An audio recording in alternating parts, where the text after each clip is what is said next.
యెషయా గ్రంథము 11వ అధ్యాయము. యెషయి మొద్దు నుండి చిగురు పుట్టును, వాని వేరుల నుండి అంకురము ఎదిగి ఫలించును. యెహోవా ఆత్మ జ్ఞాన వివేకములకు ఆధారమగు ఆత్మ, ఆలోచన బలములకు ఆధారమగు ఆత్మ, తెలివిని యెహోవా ఎడల భయభక్తులను పుట్టించు ఆత్మ అతని మీద నిలుచును.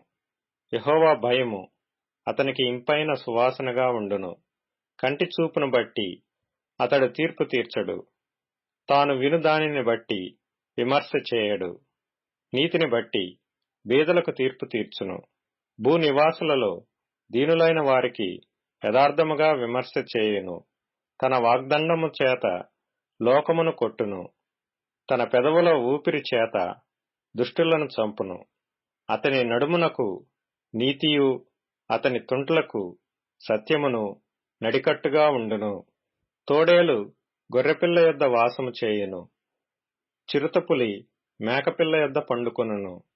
దూడయు కొదమసింహమును పెంచబడిన కోడియు కూడుకొనగా బాలుడు వాటిని తోలును. ఆవులు ఎలుగులు కూడి మేయును, వాటి పిల్లలు ఒక్కచోటనే పండుకొనును. ఎద్దు మేయునట్లు సింహము గడ్డి మేయును. పాలు కొడుచు పిల్ల నాగుపాము పుట్ట యొద్ద ఆట్లాడును. మిడినాగు పుట్ట మీద పాలు విడిచిన పిల్ల తన చెయ్యి చాచును.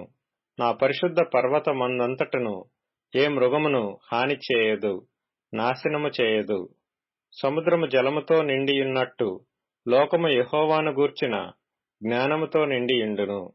ఆ దినమున ప్రజలకు ధ్వజముగా నిల్చుచుండు యెషయి వేరు చిగురునొద్ద జనములు విచారణ చేయును. ఆయన విశ్రమ స్థలము ప్రభావము గలదగును.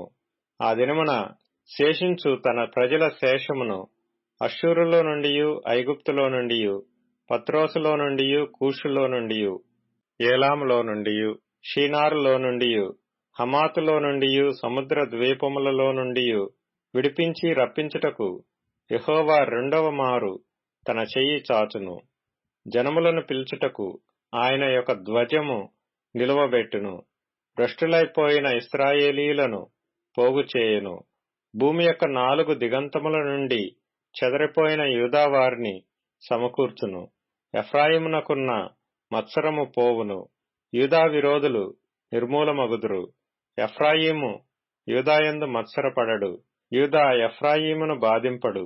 వారు ఫిలిష్తీయుల భుజము మీద ఎక్కుదురు, పడమటి వైపుకు పరిగెత్తి పోవుదురు. ఏకీభవించి తూర్పు వారిని దోచుకొందురు. ఎదోమును మోయాబును ఆక్రమించుకొందురు. అమ్మోనీయులు వారికి లోబడుదురు.